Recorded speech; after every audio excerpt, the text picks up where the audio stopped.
मुंब्रा बायपासवर एन्काउंटरच्या घटनास्थळी forensic team दाखल, पुरावे गोळा करण्याचं काम सुरू।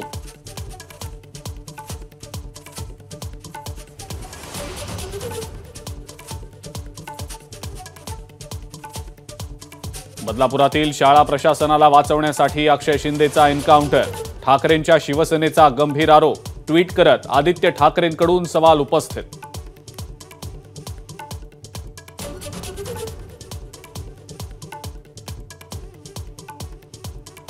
अक्षय शिंदेचा एन्काउंटर करणाऱ्या पीआय शिंदेंचीही कारकीर्द वादग्रस्त, राऊतांचा आरोप, मुंबईत सेवा बजावताना आरोपीला मदत केल्याप्रकरणी झालं होतं निलंबन।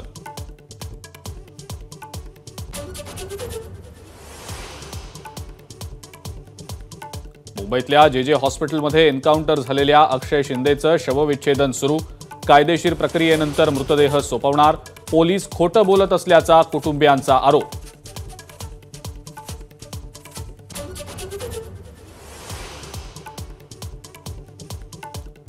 आरोपी अक्षय शिंदेच्या एन्काउंटरनंतर बदलापुरात आनंद व्यक्त, शिवसेनेकडून पेढे वाटप, बदलापूर स्टेशनवर झळकावले फलक।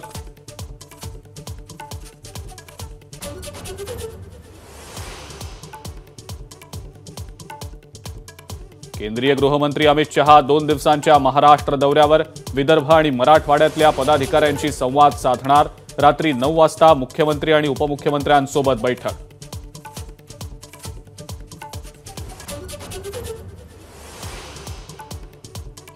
आशिष शेलारांच्या विरोधात काँग्रेसच्या प्रिया दत्त निवडणूक लढण्याची शक्यता, वांद्रे पश्चिममधून प्रिया दत्त यांना उमेदवारी मिळणार असल्याची चर्चा।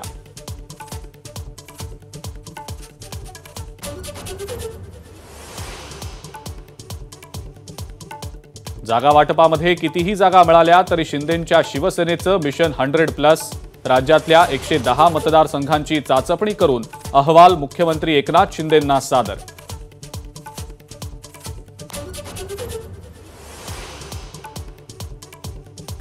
कोर्टाच्या दणक्यानंतर सिनेट निवडणुकीच्या मतदानाला सुरुवात, युवा सेना विरुद्ध अभाविप असा सामना, अनेक दिग्गजांनी बजावला मतदानाचा हक्क।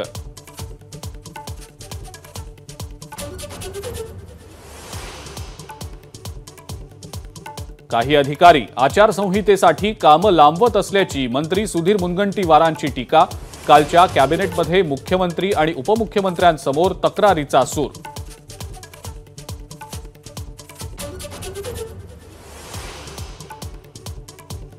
अमित शहांची नागपुरात आढावा बैठक, मात्र काश्मीरमध्ये प्रचारात व्यस्त असलेले नितीन गडकरी अनुपस्थित राहणार, चर्चांना उधाण।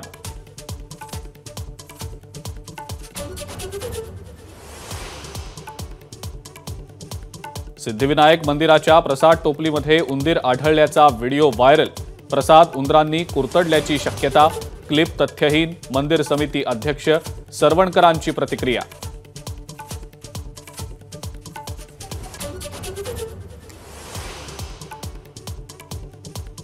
समृद्धी महामार्ग आणि सी लिंकवरील टोल वसुली कंत्राटदारांना दणका, सुविधांचा अभाव, वाहन चालकांच्या तक्रारीवरून एमएसआरडीसीकडून कंत्राट रद्द।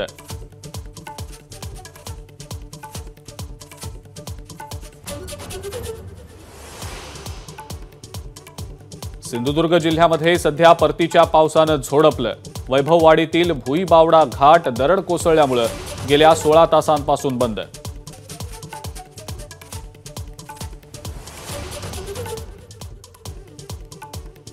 आणि राज्यातल्या काही भागामध्ये मुसळधार पाऊस, विदर्भ मराठवाड्यासह कोकणात पाऊस, परतीच्या पावसामुळे पिकांचं मोठं नुकसान।